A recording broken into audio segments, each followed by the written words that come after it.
I was a little bit worried when Andy said I get to introduce you. I thought, oh, be nice, please be nice. Because it's all right when you have the microphone after them, but then he's going to have the microphone again after me. And I just thought that was wonderful. So thank you, Andy.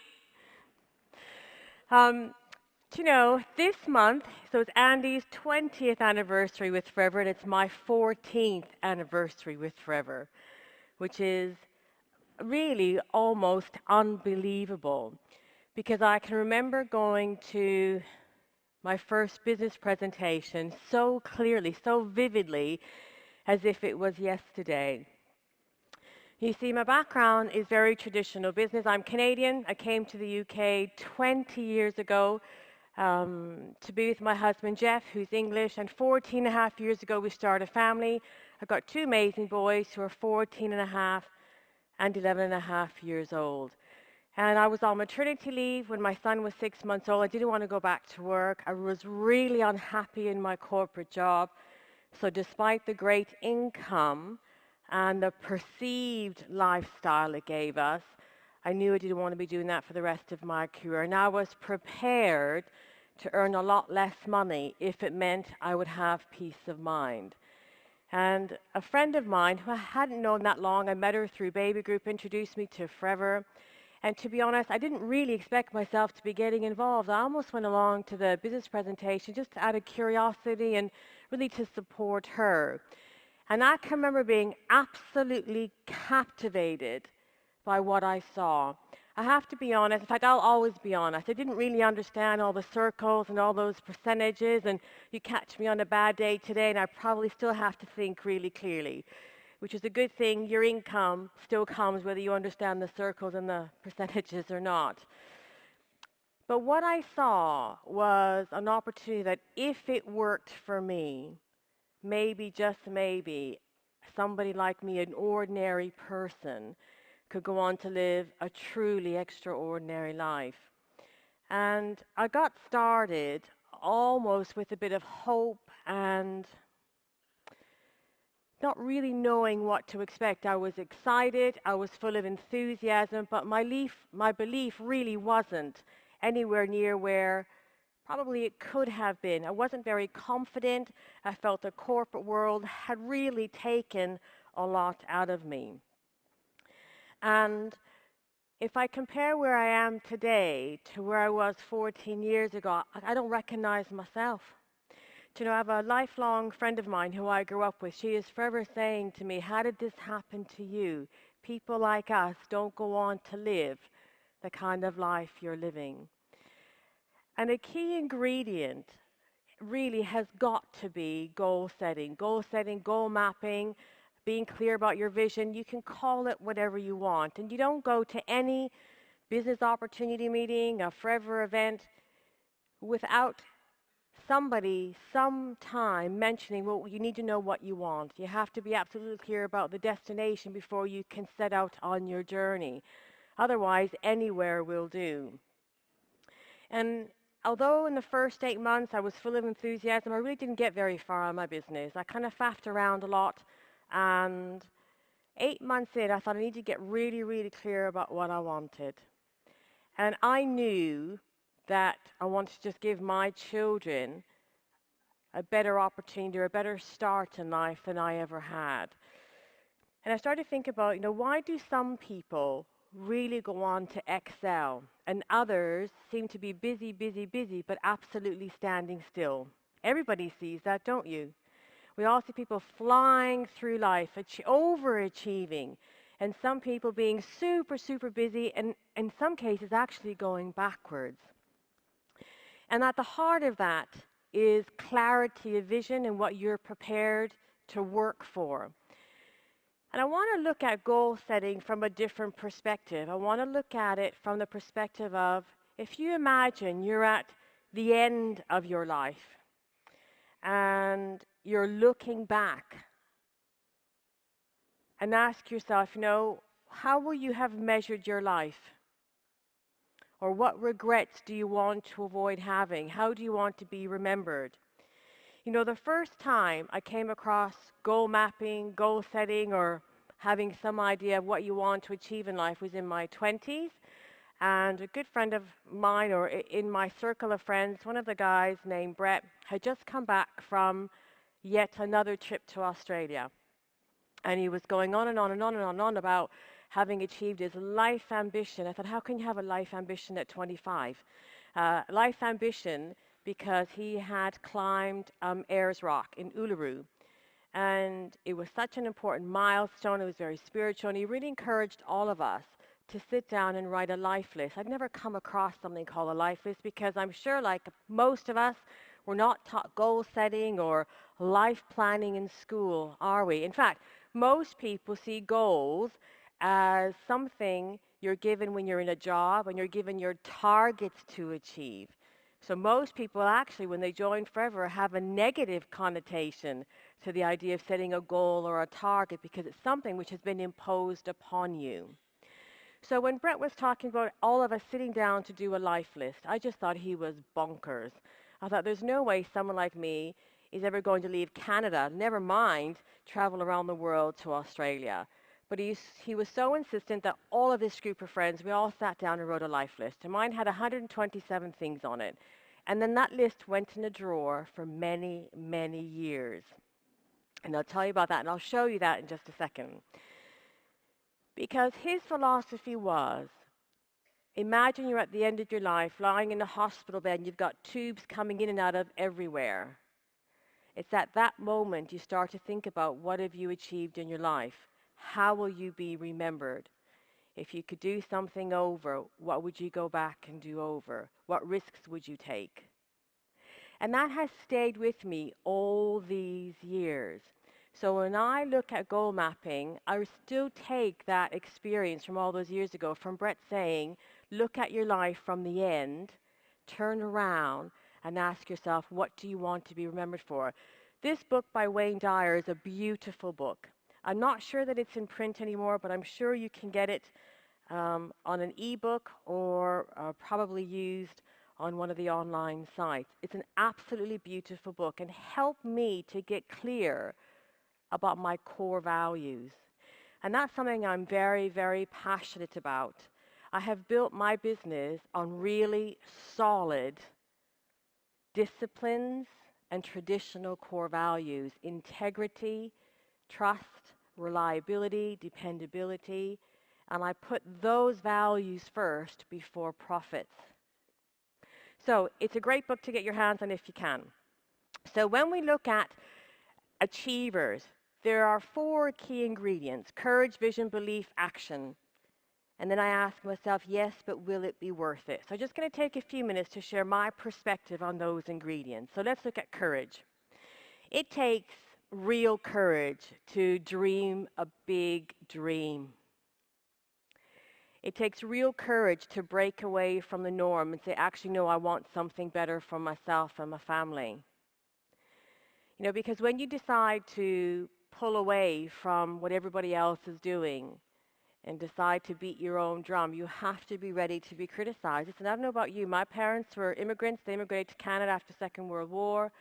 And I had a very traditional first-generation upbringing with immigrant parents who didn't speak the language, so they had very low-paid jobs.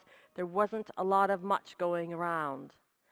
And to suddenly say, no, I want something better, I was met with a lot of criticism and doubt. And I was told, in fact, my mom still says, you know, people like us don't do things like that. Anybody else heard that? Tell me who heard that growing up. People like us. And who do you think you are? You're getting above your stations.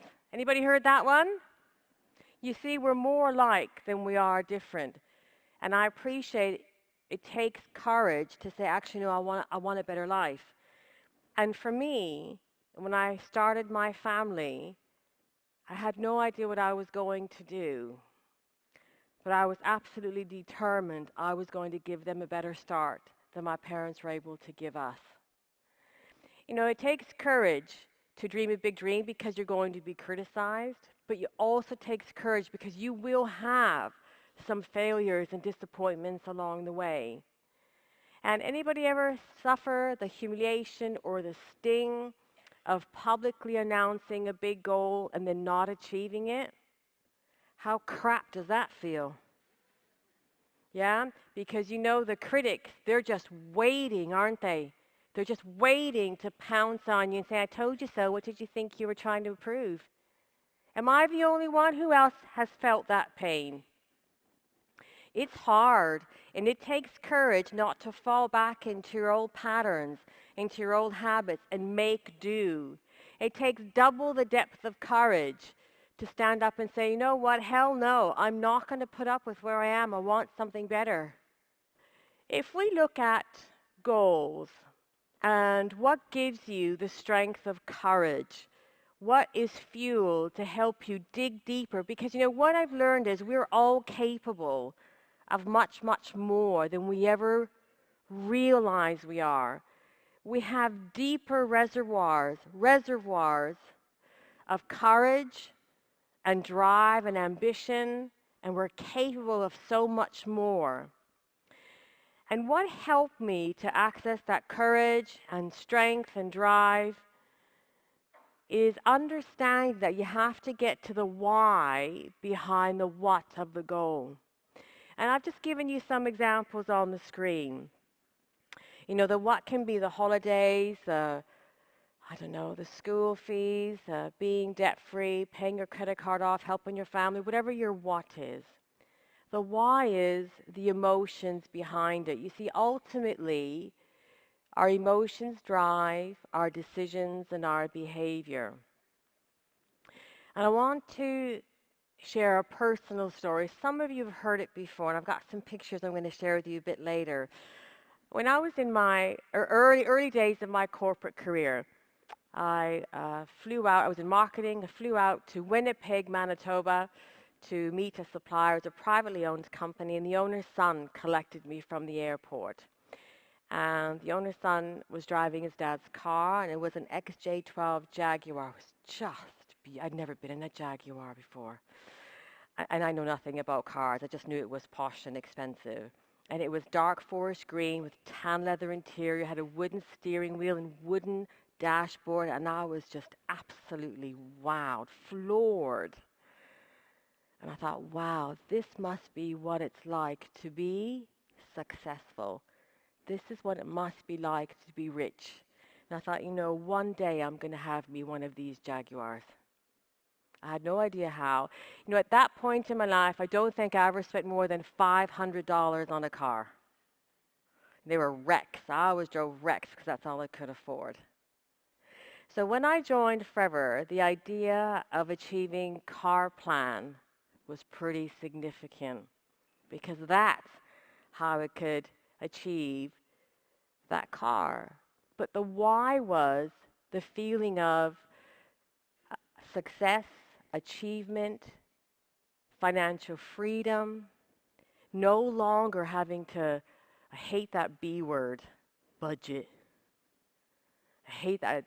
That word is not allowed in my house, and the words I cannot afford. I don't say those words either in my house anymore.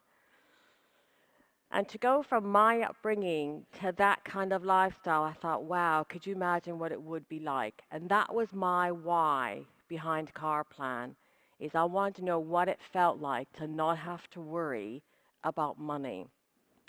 There are 2 books I recommend here. Jim Rohn's 7 Strategies for Wealth and Happiness will help you to get clear about your priorities and your whys.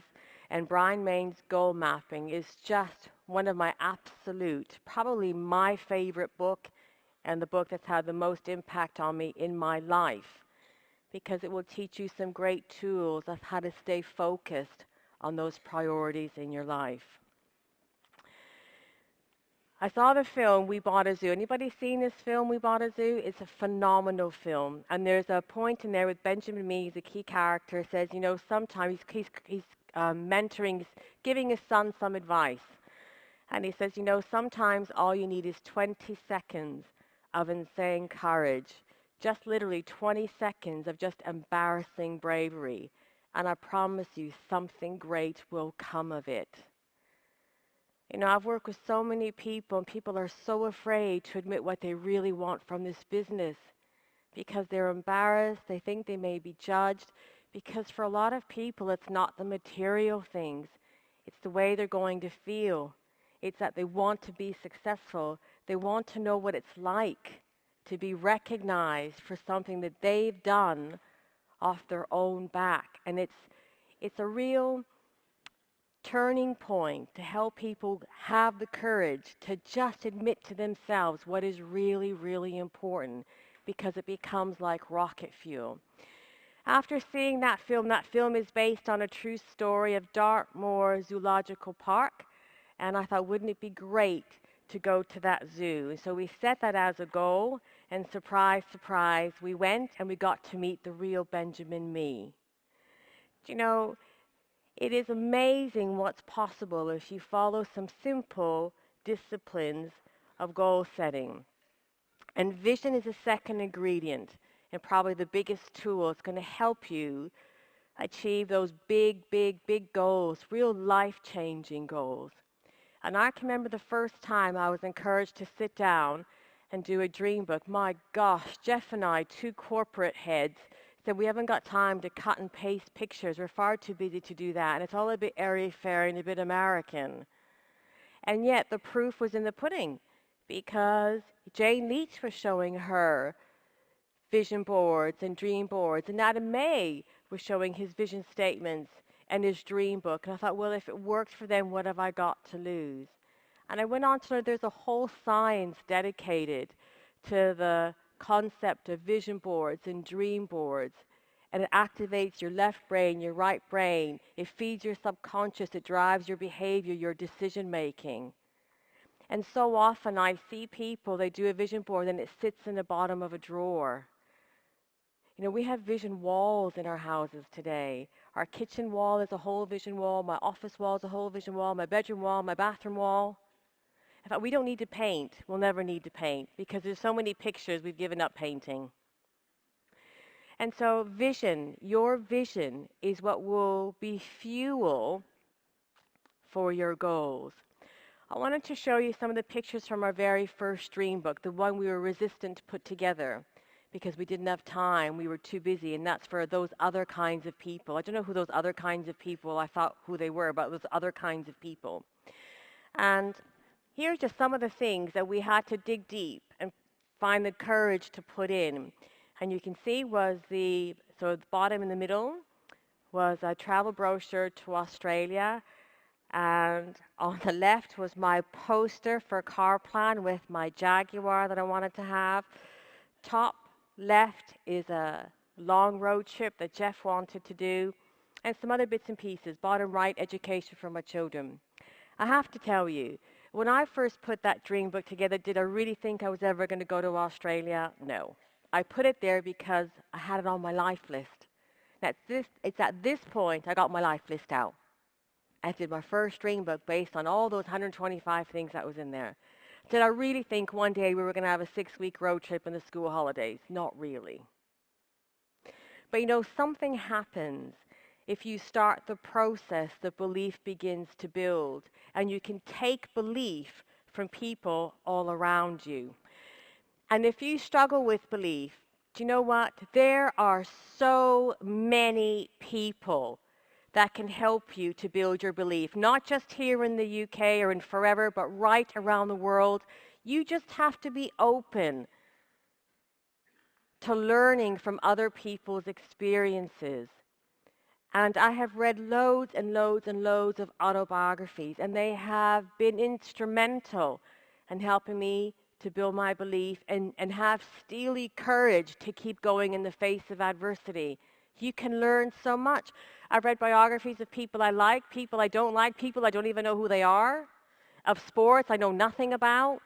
You can learn something from everybody. You know, Ellen MacArthur, who sailed solo, I know nothing about sailing, get ready, the Vendée Globe. She sailed around the world by herself, plain English. And you read her book, and it is incredible. You know, she had to sail and deal with challenges as if her life depended on it. Do you know why? Because her life depended on it. And she recounts experience after experience of being on that boat, yacht, whatever it's called, boat. And I remember one particular disaster, the mast, something or other at the top of this mast broke, and if she wasn't able to fix it, the boat was going to turn over or something to that effect. And no, she openly admits she cried and sobbed and cried and sobbed and asked, why is this happening? How could I have avoided it? She said, but you know what? Through all the bloody tears, I still had to climb up that mast and fix it because otherwise the boat was going to turn over. And you know what I learned from that book? No matter what crap is coming your way, keep your feet moving. My goodness. We can get so bogged down in life's stuff. And Ellen MacArthur says, you cry and sob all you want. And I have. And there are Diana lakes everywhere.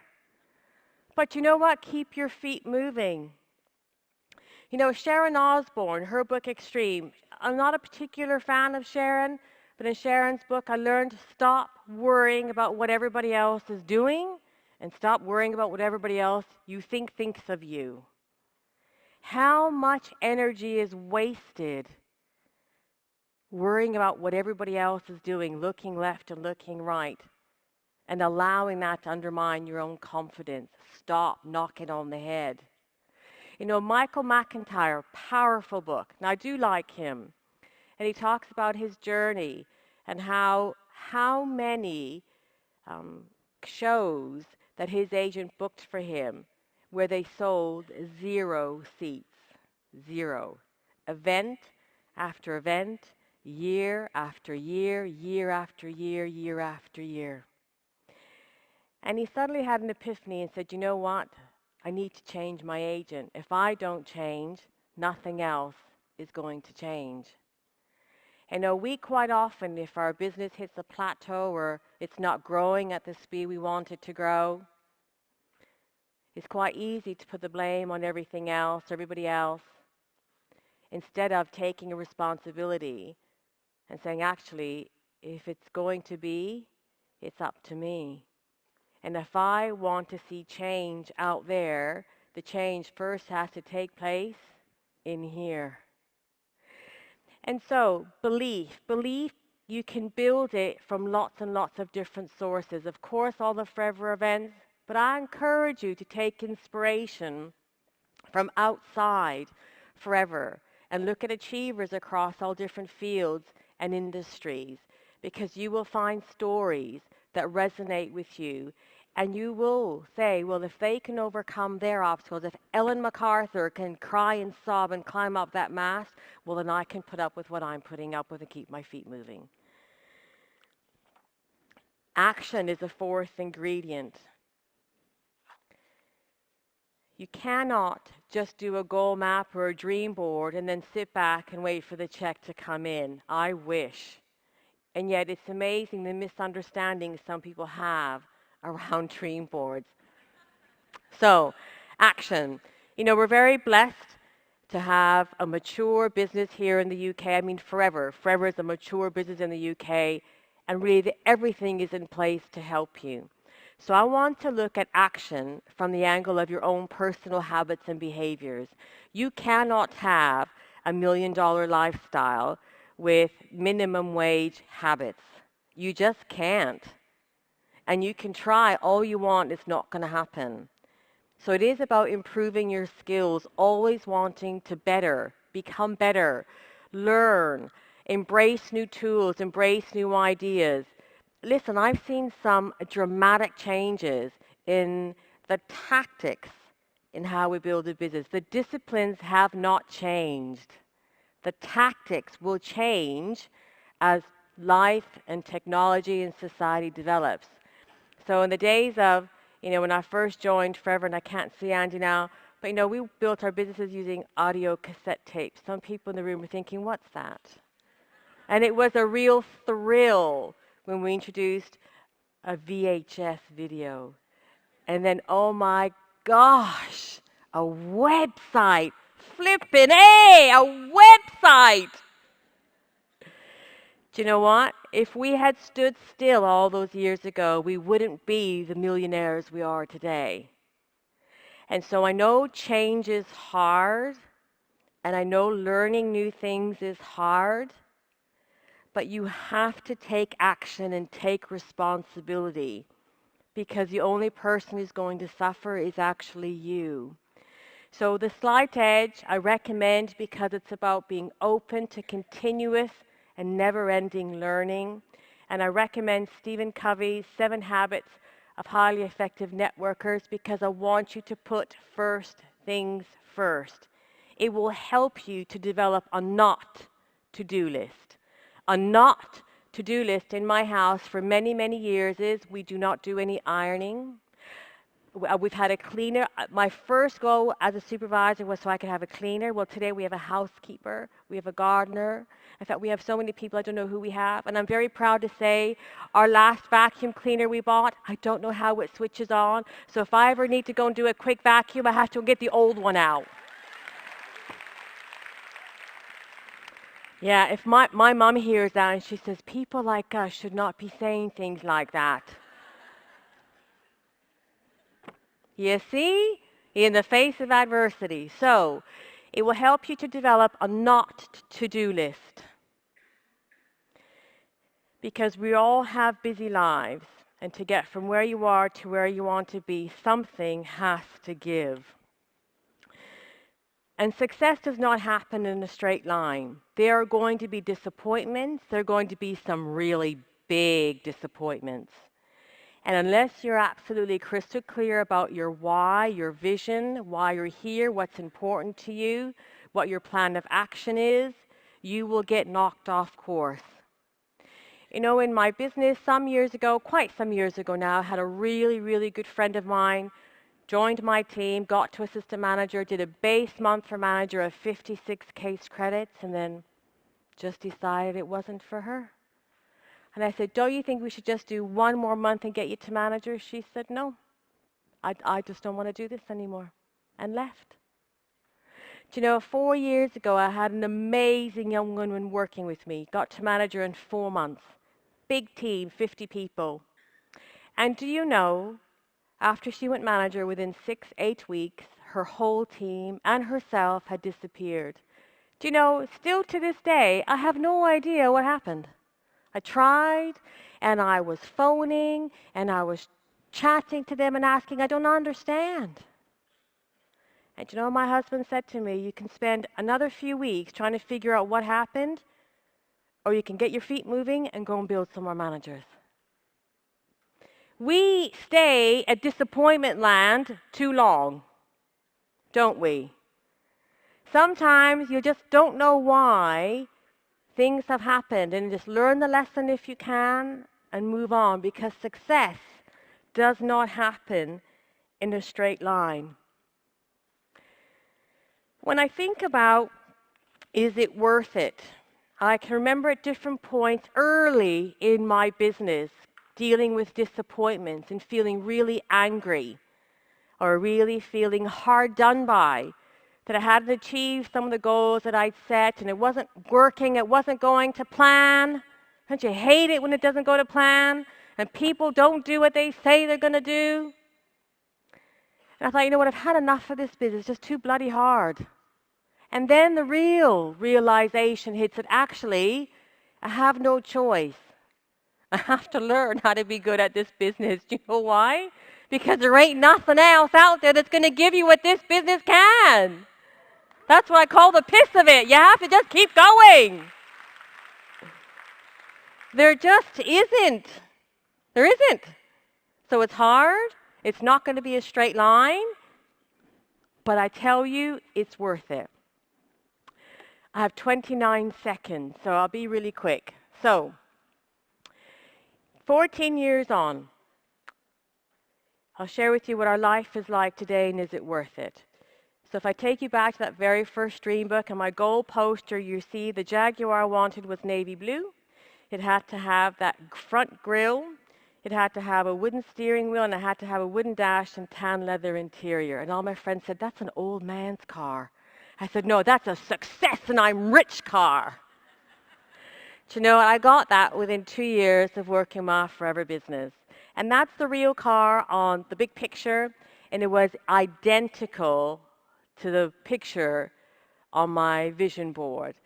And I love that car. It just meant so much to me. I know nothing about cars. It just meant I was not going to have to live the life my parents lived.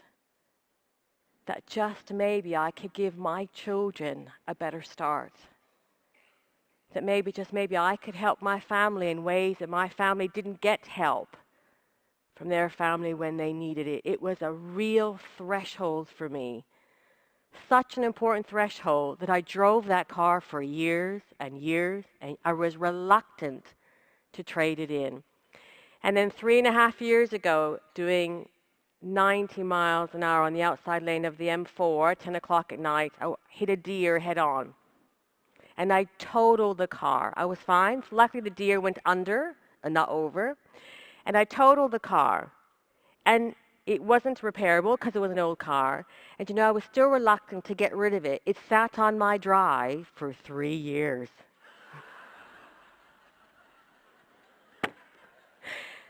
Because it was such, what's the word I'm looking for? Such a symbol for where I had come from and where I was today. And you know, we buy our cars on a debit card today. It wasn't because of money, it was because of what it meant. And you see, do your whys mean that much to you? That it's just, you're reluctant to let things go because they're so important.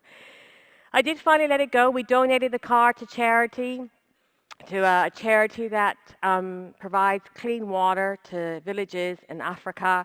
So that was the car being towed away, finally, last October. Finally, 3 years after it sat there, wrecked to pieces. So was it worth it? Yeah. Was it worth it, overcoming the challenges? You bet, yeah. These are my boys. These are my amazing, inspiring boys. Do you know, when I look at my kids today at 11 and 14 years old, and I compare them with where I was, or my brothers and my sister and I were at 11 and 14, it's a different world. And you know what? I did that. And listen, I didn't go to private school. I didn't know anything about private. I was more nervous about my boy. When my kids started private school, my husband said to me, it's not them I'm worried about, it's you. He said, you're so nervous. I said, I don't fit in. I don't fit in with those kinds of people. He said, you are those people. But you know, I was 22 when I first got on a plane. My kids have traveled the world. They're experienced travelers. I wanted that for them. They can walk into any room and meet any group of people and feel confident and comfortable in their own skin. That's what I wanted. And their education is helping to. They're at top private schools in Oxford. And they have amazing futures ahead of them. Forever has done that. Was it worth it? Yeah. That was when I went to Australia. I went to Uluru, Ayers Rock. I never, ever, ever, ever thought I would do that. I still can't believe I did that. And when I did that, I thought, bloody Nora, if I can do that, I can do anything. Anything. Forever did that. Was it worth it? Was it worth missing all the parties I missed? It was Jeff's birthday today. I haven't had a birthday with Jeff in 4 years because we always do the Blinking Manager Summit on Jeff's birthday. So was it worth it? Was it worth it missing his birthday? I missed a party last night. I missed a party last week, Friday night. Was it worth the sacrifices? You know, this trip, the 6-week road trip Jeff wanted to do, which went in our very first dream book. There's my son. He's just 6 months old in that picture. People like me don't have 6-week holidays. And 4 years ago, we did that. We took the summer off, and we did a road trip along south of France and North Spain. In the same year, we had a month in Australia. In the same year, we had a month in Canada. We were away 3.5 months. That's me. And my mom says, don't you think it's time you stay home? What is all this traveling? Was it worth it? You know, my husband gave up his job 9 years ago. My kids don't know anything different than my husband being at home. And, you know, I always say that it takes time and a calm environment to instill your values in your children. To instill deep values and deep disciplines doesn't happen when you're racing around like headless chickens, being busy. And we have that gift of time. We have real time with our children. For many, many years now, we have a ritual where twice a year we each take a boy away on our own. So I will take one and we go somewhere, and Jeff will take the other one and they go somewhere. And then the second time in the year we crisscross. How many families have that privilege to have that one, take one child away at a time? You know, this year Jeff took, and we do things that are of interest to them. So at Easter, Jeff took my youngest to Normandy for 5 days. They're both into military history. I said to mother, son, do you want to go with him? He said, oh no, I'm staying with you. I said, yeah. But you take my other son to the WRC, the World Rally Racing. They go every year to Wales. They go in a few weeks' time. It takes time to instill values. And I know Jeff's not here, but because Forever have given us that time, I do feel he has the opportunity to be the best dad in the world. And I always say, I hope one day my kids will realize just how lucky they are to have that time. So, is it worth it? Enough about me. Do you know, I never expected to feel the way I feel about the impact I've had on the people around me. And the pride that I feel when top right, Paula, she's one of the managers in my group, who was working in a job she really, really hated. She hated, and she was so unhappy, and the stress that it was causing her, and how 2 years ago she was able to sack the boss. You know, I had a hand to play in that somehow. That feels good. When bottom left, Sam, that's one of my manager's son. He just started at the school of their dreams. And yeah, you know, Andrea has had years of being able to be at home to nurture and work with her child to get him in the school that's right for him. He's a talented bassoon player, of all things. You know, he's really going places. Forever has done that. Kay on the horse, you know, in her family, the pecking order is the horse, the children, and poor Jimmy, her husband, at the bottom. You know, this business has given her a chance to spend her time on things she's passionate about, and that's riding. You know, Vicky, when her daughter was diagnosed with diabetes 2 years ago, she could not work. She was at the hospital every other day. And do you know what? Her business has soared in the last 2 years because she's been able to build it all on her phone around her daughter. I had a hand to play in that. Damali, who's a little girl holding the red book. When we first did Chairman's Bonus 12 years ago, we had sponsored 2 children in Uganda and have done since then. And you know, she's starting high school. Wilson, the other boy, is starting a university.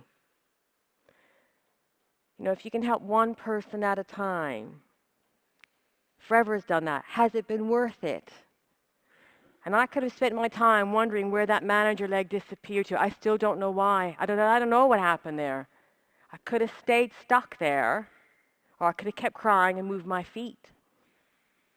So, the best thing I can say is to quote Burt Munro, and if you haven't seen this film, The Fastest Indian, I would recommend you do so because it's powerful. It shares a man's journey to achieve a lifelong ambition, which everybody thought he was a bit crazy, a bit of an old fool, old duddery, and the things he has to overcome to achieve it. And he's got a famous little quote, and when he does achieve it, and he says, you know, all my life I wanted to do something bigger and better than all the other jokers, and this is it. This is the place where big things happen. Bonneville, that's where he went to race his motorcycle. And when I watched that film, I thought, you know what, actually, what I say is all my life. And it's true, I did. Growing up, I didn't want to live the life my parents lived. It's not their fault, I just didn't want it. And all my life, I wanted to do something bigger and better than all the other jokers. And I say, this is it. This is the place where big things happen, and that's forever. And so I say to you, going away from today's, I would encourage you to go back and revisit your goals. Revisit the clarity of vision. You know, give yourself a courage check. Review your action plans, because with Forever, everything is possible. Absolutely everything. And I'll be forever grateful to my sponsor and to the people who've helped me along the way. So with that, I'm going to pass you back to the amazing Mr. Andy. And I remember saying to Andy, will I ever get to $5,000 a month? And he said, oh, you will. And he said, you know, one day you'll be saying to me, will I ever get to $10,000 a month? And then when I got to $10,000 a month, he said to me, no, one day you'll be saying, will I ever get to $20,000 a month? Do you know what? Everything is possible. So thank you. Thank you, Andy.